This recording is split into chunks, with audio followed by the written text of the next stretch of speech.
Hi, I'm Nicole, and I will be talking about heroism.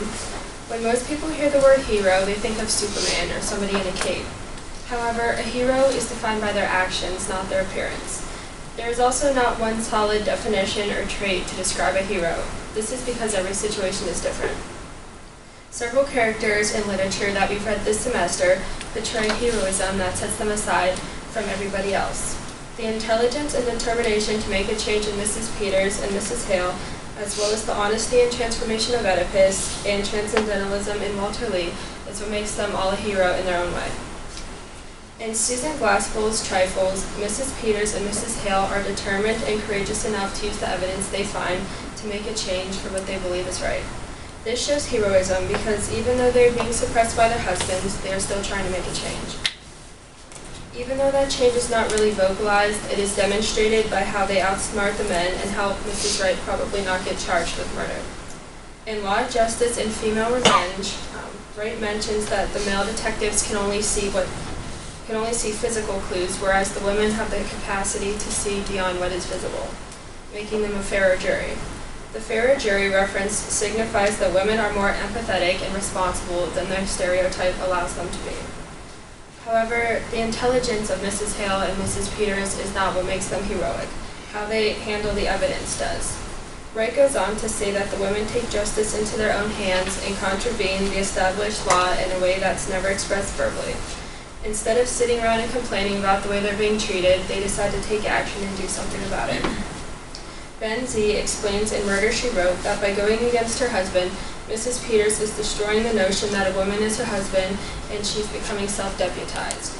The role of Mrs. Peters and Mrs. Hale is important because they are all acting as their own deputy, deciding what is right and what is not. This is what makes them heroic.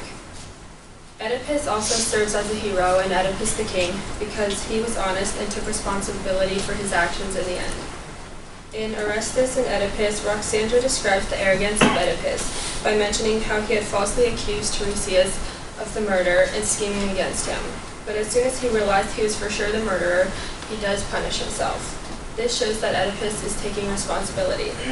Towards the beginning, he was arrogant and deceptive, but transformed completely, which makes him even more heroic, because it takes a lot to realize your weakness and change. He wanted to know exactly what happened and who the murderer was, even though he knew that it could very well be his own self. The curiosity and determination he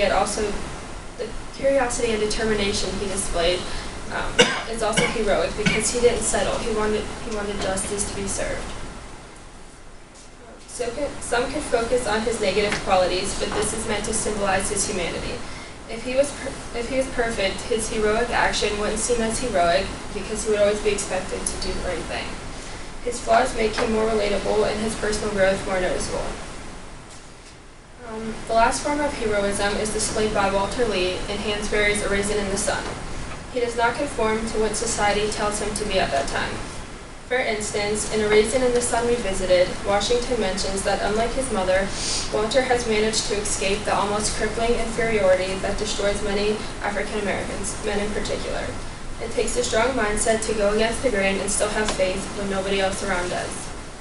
His transcendentalism is evident here because everyone thought Walter was crazy for wanting to open his own store, because it was against the social norm at that time. However, he kept pressing the issue, showing that he wasn't going to give up. He wants to own his own business because he believes this will make his family happy.